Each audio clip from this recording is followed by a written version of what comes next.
ہاں، اور اللہ فرماتے ہیں یہ جو ہم نے پچھلی بستیاں ہلاک کر دی ہے نا، یعنی اب اس میں دھمکی ہے کہ وہ بستیاں دوبارہ نہیں لوٹتی ہیں۔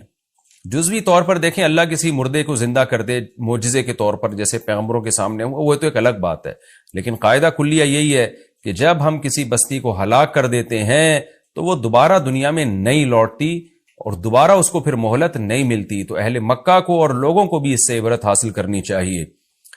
اب یہ سلسلہ اسی طرح چلتا رہے گا دنیا میں۔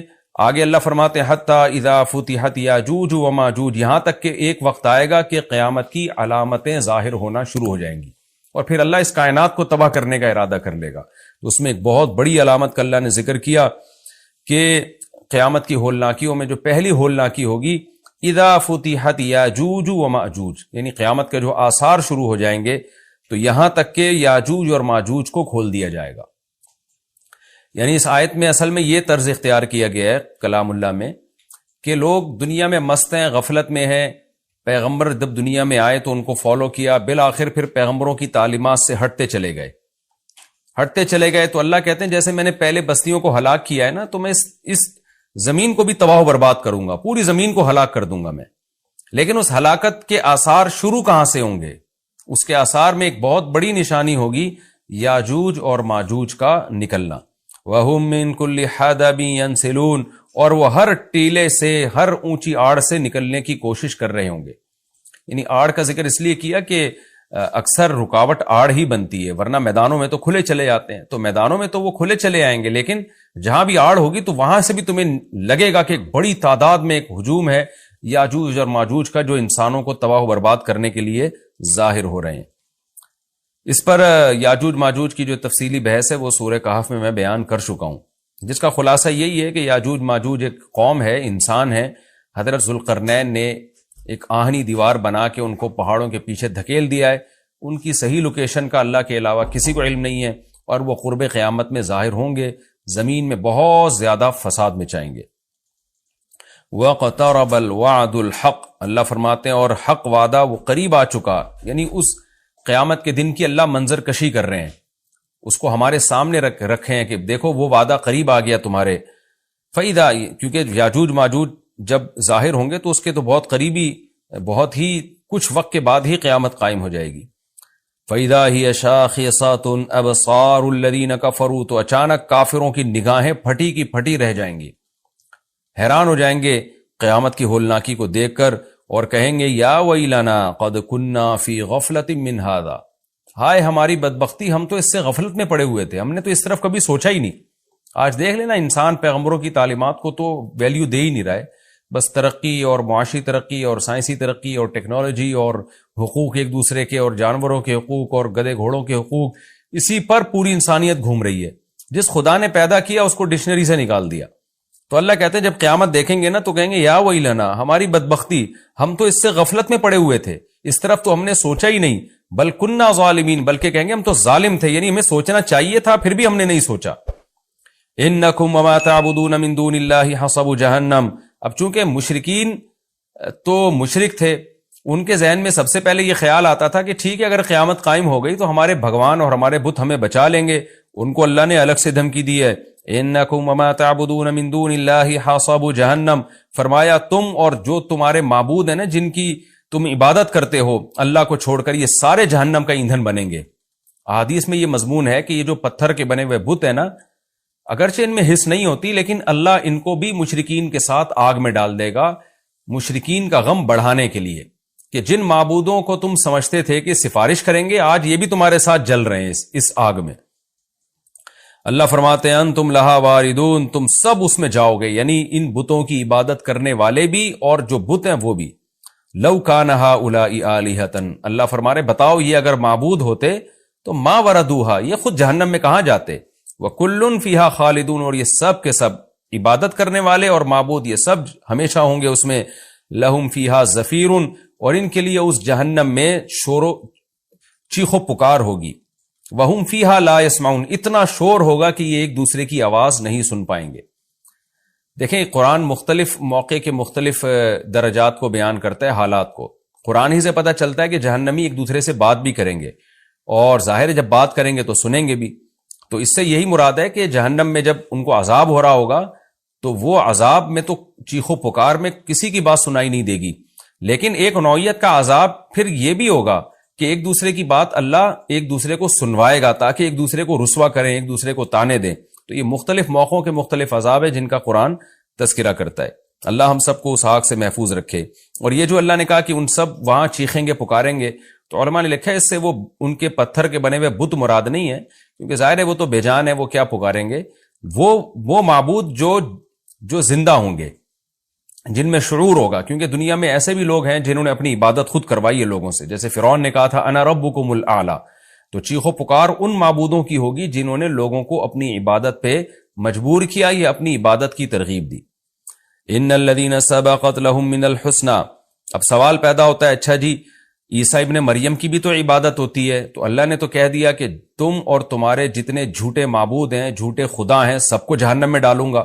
لیکن بہت سے بزرگان دین ہیں، وہ ساری زندگی توحید کی دعوت دیتے رہے، لیکن مرنے کے بعد ان کی قبروں کو لوگوں نے عبادت گاہ بنا لیا، تو وہ بھی تو جھوٹے معبود تھے۔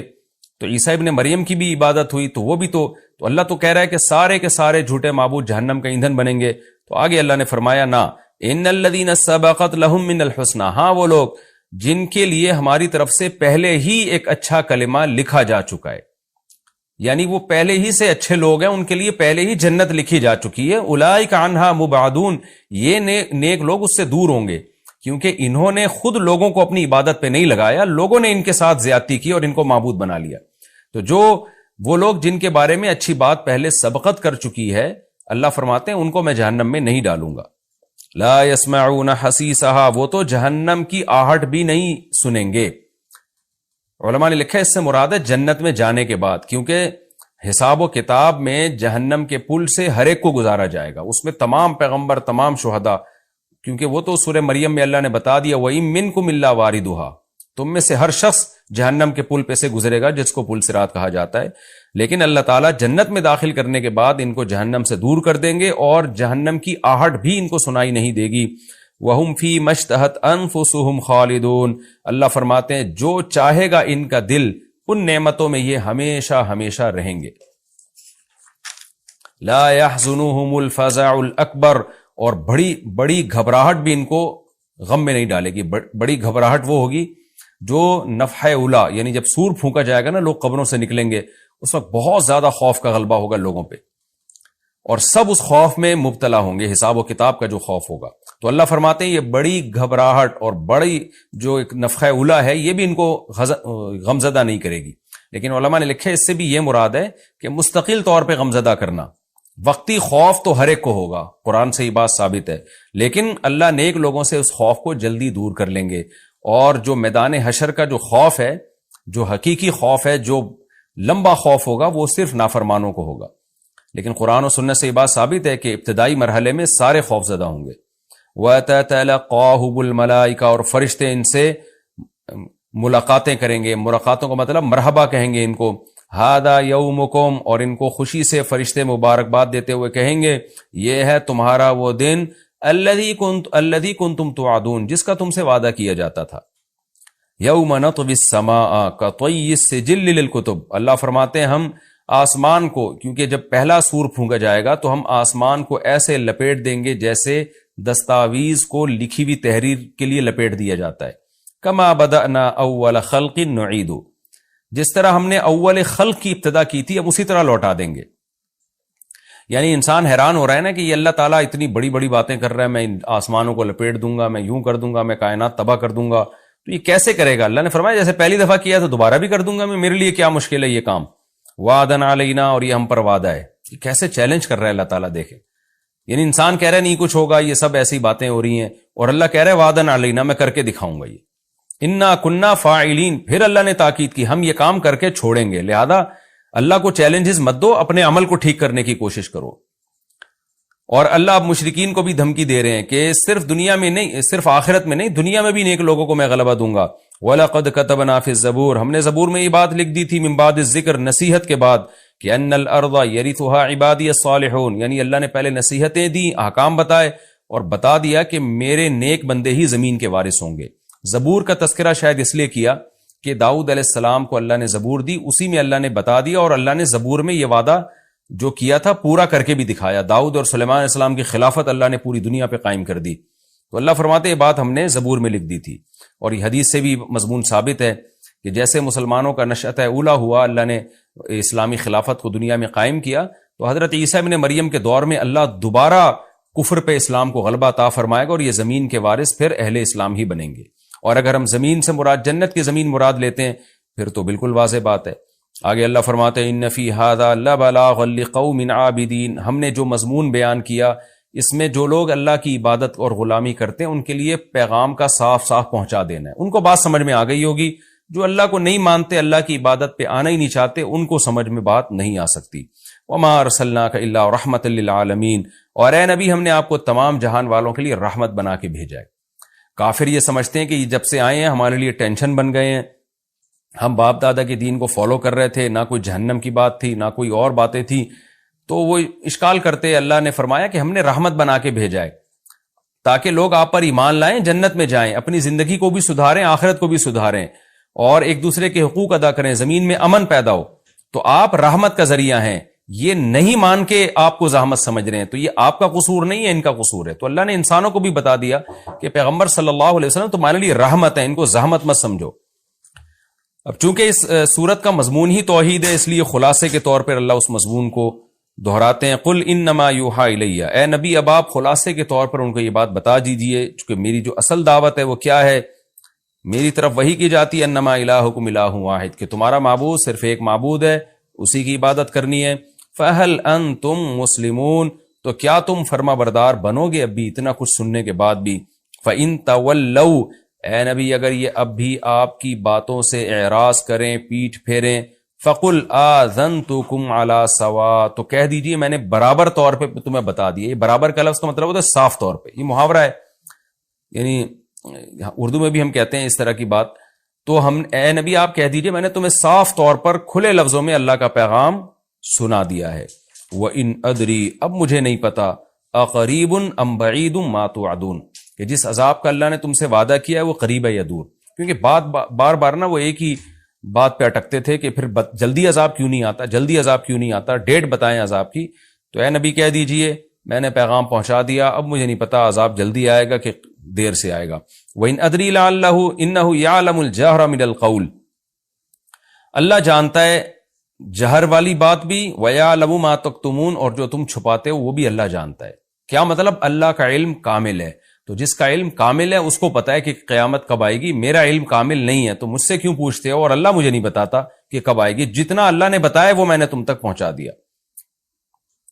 وَإِنْ أَدْرِي لَعَلَّهُ فِتْنَةٌ لَكُمْ وَمَتَاعٌ إِلَىٰ حِينٍ. اور پھر آپ صلی اللہ علیہ وسلم نے یہ بتایا کہ مجھے تو یہ بھی علم نہیں ہے کہ اللہ عذاب ٹال کیوں رہا ہے.